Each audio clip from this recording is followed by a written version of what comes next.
perspective, I'd like to invite each and every panelist to share with us maybe about 3 to 5 minutes of your observations, perspectives, or thoughts around today's theme, the pitfalls in managing human resources, how to overcome. Can I please invite, Hasanti, can I invite you please to begin?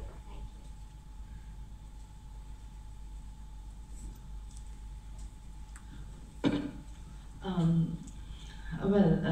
I thought I would share my experience rather than bringing in some statistics of the industry. I started my career in marketing, not an HR professional, and I could remember my first stint was at Atkinson Shipping, which was quite a male-dominant industry at that time, 25 years ago. I wouldn't go into years because the others will guess my age.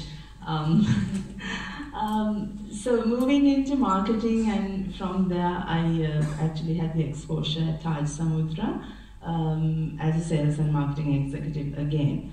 I had the exposure in Balance Scorecard, and from there I had the opportunity to work with a consultant by the name of Alan Fell, implementing Balance Scorecard in many of the local entities. He has actually worked with Robert Kaplan and David Norton, so it was a great experience. And this is where I actually got into the HR learning and development perspectives, where I had an interest because I was always a people's person and enjoyed dealing with people.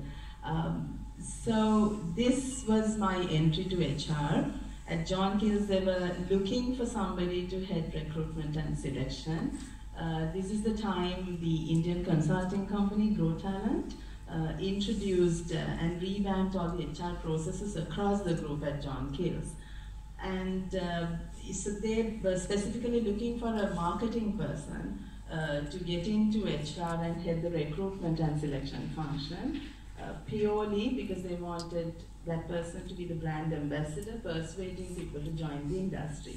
So that's how I began my career in HR. Ever since then, I've been stuck in HR. I believe as an HR professional, if you go to understand what is required from a business perspective and also excel in your people skills, you have overcome most of the hurdles.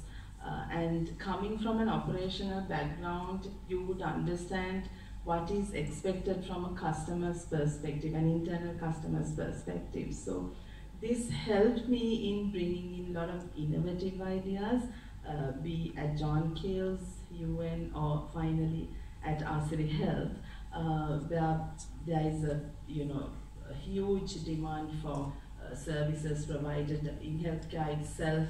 It is a very challenging career, whether it's back office operations or clinical or non-clinical. And what I realized as a HR professional, you need to understand what is expected and gear yourself and HR policies and procedures in alignment with the business objectives, and you can definitely succeed.